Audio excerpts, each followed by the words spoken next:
Hello, this is AnlineOffline. Welcome back to another Casual's Quick Guide to Call of Duty Mobile. For today's video, we'll be covering the M1 Garand.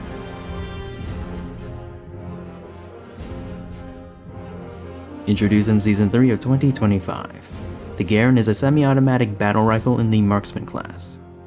It has appeared in all of the World War II and Jetpack games. R specifically comes from Vanguard. And yes, I will refer to it as Garand, because that's how its French-Canadian creator pronounced his own name. But I won't judge if you say Garand. Tomato, tomato. During World War I, Jean-Conscious Garand submitted a design for a machine gun that didn't work out, but still earned him a government job. After the war, he was tasked with designing a self-loading semi-automatic rifle at Springfield that would compete to replace the M1903. Modern warfare proved that volume of fire was more important than individual marksmanship. In this competition, John Pedersen was the betting favorite. His work at Remington earned him the highest praise of contemporary legend John Moses Browning. However, the insistence on using the .30-06 cartridge proved challenging for all participants. No one was able to meet the demands for pressure, heat, and weight. At least, not yet. So, Pedersen advocated for the Army to consider a smaller cartridge. They settled on a .276 caliber that was on par with .30-06. The only difference was the lighter recoil meant easier follow-up shots. Initially rejected, Garand continued to revise his design, ditching his original primer-actuated system for a long-stroke gas piston and rotating bolt. In the end, it came down to just Pedersen and Garand, with the latter coming out on top. But General Douglas MacArthur objected to the new cartridge. The Army already had other weapons that relied on reserves of .30-06. It would be too much trouble to switch or carry multiple calibers within a squad, especially during the Great Depression, doubly so if the war to end all wars didn't. Luckily, Garand had the foresight to have a .30-06 prototype in the works, while Pedersen didn't. With no other rivals, it didn't take long for it to be adopted as the M1 rifle. During World War II, America was the only country to consistently use semi-automatics. This gave them the edge in firepower over enemy bolt actions. Only the world's largest economy, geographically isolated from threats to its mainland, could sustain such mass production. Despite being described as the greatest implement of battle ever devised by George S. Patton, the Garand had some flaws. It was heavy. It was somewhat inconvenient to reload a live end block clip. Accidents to your thumb were a rite of passage. Much to the dismay of the Johnson rifle advocates, its iconic ping was not a problem. As one of the most produced firearms in history, the Garand has no shortage of variants. A Carbine variant was submitted but lost to competition to become the M1 Carbine. Putting sniper scopes on weapons intended to negate the need for precision is a bit counterintuitive, but it happened. Despite his work, John Garand received zero royalties and passed away before Congress could compensate him. However, his legacy lived on. The Sturmgewehr is often overcredited with influencing the AK-47. A single Garand was sent to the Soviets as part of Lend-Lease for technical inspection. Mikhail Kalashnikov was a fan and took some inspiration. In Italy, Beretta made a mag-fed copy chambered in .7.62 NATO. Back in America, the Garand later diverged into the Ruger Mini 14 and M14 platforms, but we'll save the latter for when we cover the SO and EBR. Back to mobile. Base damage per shot is high, but low compared to other marksman rifles. Its fast fire rate compensates for this. With a base of 400 rounds per minute, this is only out-volleyed by the Paramag 53, Titanium Type 63, and SO14. Bullet speed is solid for multiplayer at 930 meters per second. Headshots are 50% extra damage, the chest is 20% extra. The arms and stomach are 5% extra. You cannot one-shot to the head like with other semi-autos. You can two-shot above the legs, but only within its first range. The two-shot time to kill is very fast, comparable to one-burst weapons. And due to its fire rate, three-shot kills are still solid at range.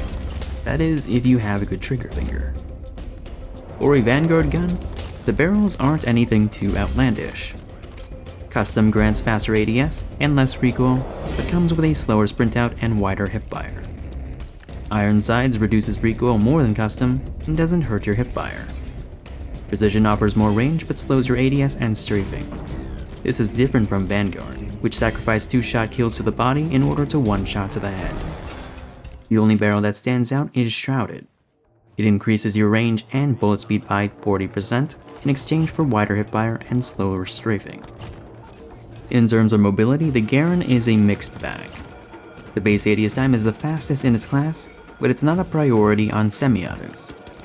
Sprint out time is comparable to ARs, but it's not the fastest marksman anymore. That honor goes to the SO14. The sprint speed is technically average, but below standard for its class. The strafe speed is abnormally fast for a marksman, on par with the average shotgun and AR. The base clip size is 8 rounds and can be extended to 12 or 20 with mag attachments. A couple of those are wrong in their description though. Reload cancelling is quite useful. When empty, you can cut your time in half. With spare rounds, you can shave off a third of your time. How this translates in animation will vary depending on what mag you have equipped. Sleight of hand is not an option, but it's not needed in this case. As per Vanguard, the Garand has 2 cursed ammo conversions that can increase its fire rate. First is the rimmed 303 British cartridge. Although the US supplied the UK with thousands of supplemental Garands during World War II, none were rechambered for 303. But in-game it increases your fire rate to 444 rounds per minute. It also improves your ADS time, movement speed, and eliminates recoil. However, it neuters your multipliers except for the head, and it reduces your bullet speed and range by 20%. 3 shots to kill on an 8-round weapon is not worth it. Something no more believable is the semi-rimmed 6.5 Arisaka cartridge, or Sakura as it's known in-game. The likely inspiration could be the Type 4 rifle, a Japanese copy that used an internal mag fed by strippers instead of end block. It was also chambered in 7.7, not 6.5. In Vanguard fashion, Sakura takes the form of a 20-round drum mag, even though it says 16. My guess is that they copied a version of the attachment names before it was buffed in that game. It increases your fire rate to 500 rounds per minute, the same as the Man of War. It doesn't provide as much of a boost to your movement speed or recoil control like 303, but it doesn't harm multipliers, thus you can still 2-tap. It does, however, harm your range and bullet speed more by 25%. As for accuracy, the Garand has minimal recoil. The iron sights aren't my favorite, but they're usable. You can try deleting it to use the Kilo Bolts model instead, but such a model was never intended to have such a fire rate. The breath hold time is 3 seconds, no more, no less, just like with the Type 63. The idle sway is a bit inconvenient to compare with others because it has no 6x scope. And because it's a marksman and not a sniper, the Iron Lung's red perk won't do anything. Full hipfire spread is tied with the XPR for the best of any sniper or marksman, but that's not saying much. Although the base flinch is technically high, it's the second lowest in its class, only behind the SO14. However, both the SKS and Type 63 can achieve lower flinch with attachments. And last but not least, the Bayonet was introduced in Season 8 of 2025 as a signature underbarrel attachment. The kill range is 2.7 meters, much more than any other melee weapon. However, you have to be more precise with where you aim, and you don't have lunge while other melees do. The other melees also have more generous hit detection, with some having multiple swings. A one-shot bayonet made sense in Vanguard, because it took multiple melee hits to kill someone normally. But in mobile, all melee weapons can one-shot you in multiplayer. Plus, you're not going to outrun someone with a marksman rifle. Admittedly, I don't know much about the first 3 Call of Duties, so we'll fast forward to World at War. In the early Treyarch games, a lot of guns shared stats within their classes, yet the Garand was different from its peers. Its mag size and fire rate were limited, but the higher damage made it a consistent 3-shot kill. Using the sniper scope or stopping power made it a 2-shot kill. We'll skip COD Online as well because any information before it's shut down outside of China is limited. In Advanced Warfare, the Garand was an assault rifle that had nearly identical stats as the Mark 14, which wasn't good. It was far less lethal than it was in World at War. Sure, it's the fastest firing Garand in the series, however it was hard to track sudden bursts in jetpack movement, and it didn't help that it was locked behind supply drops. The MX Garand in Black Ops 3 was also an assault rifle that was locked behind supply drops, except it was almost pay to win because it took the opposite approach to Advanced Warfare. The higher damage, slower fire rate benefited from Black Ops 3's smoother jetpack movement. I say almost pay to win because it had some glaring flaws. Black Ops 3 may have been the first game to give it mag attachments, but it was still small compared to its peers. That, and you could only reload when empty, therefore it must go ping. For whatever reason, Infinity Ward thought it was a good idea for Infinite Warfare to have 3 different sniper takes on the Garand. I once said that the NA-45 was one of the worst snipers in the franchise. The DMR-1 is somehow just as bad, unless you had this spectacle variant that gave you a free reflex sight with faster ADS. The regular M1 was a DLC classic weapon that had to be crafted, and was considered better than the DMR with some caveats, and you couldn't reload mid-clip just like in Black Ops 3. Contrary to its name, the EBR-800 is not an M14 derivative, but rather an energy sniper AR hybrid that was a mixed bag. The sniper mode had the potential for solid one-shot kills, but it had horrible recoil, very slow ADS, and bad idle sway. The most fun way to use it was to craft its bomber variant, which gave it a chargeable 3-round burst. Otherwise, most people prefer the full auto AR mode. In World War II, the Garand seemed like a return to Black Ops 3, but with the ability to reload anytime and do so quicker than ever. To the vast majority of the casual player base, it was a high-risk, high-reward weapon that most were fine with. But to the competitive scene, it was the next thing to nerf after the FG-42 and BAR because of its potential time to kill. And finally, we have Jonathan Ferguson's favorite. Pause out of the gate with whatever this is. God, I think this is a Garand. What have they done to you? I can hear John Cancius Garand revolving in his grave. An M1 ping without the clip. What? Very confusing. What? Yeah, definitely a Garand action. It's as if they had Sam Claymore and Yosho in mind when making that game. Ace version is the slowest firing in the series, but could two-shot reliably. Did it make sense for the Garand to have either of its ammo conversions? No, history has shown stranger cases. But considering Vanguard was made on short notice and had to abide by Warzone, I can't entirely fault them. When the Garand was added to mobile in early 2025, some things had to be changed. Our base fire rate is much faster, but we have a damage drop-off. This makes it less reliable at mid-range compared to other semi-autos and the Odin. Also, its 7x scope was bugged, having the zoom and sensitivity of a red dot. A couple seasons later, it got a minor range buff. The zoom on the 7x scope was fixed, but still used red dot sens because there's no settings option for it. Season 8 introduced a bayonet as a signature attachment. So, what are my thoughts going into the new year? I don't hate it, but I'm not enthusiastic about it. It is considered by many as the weakest in its class. I'm not saying that it's bad, none of the marksmen are.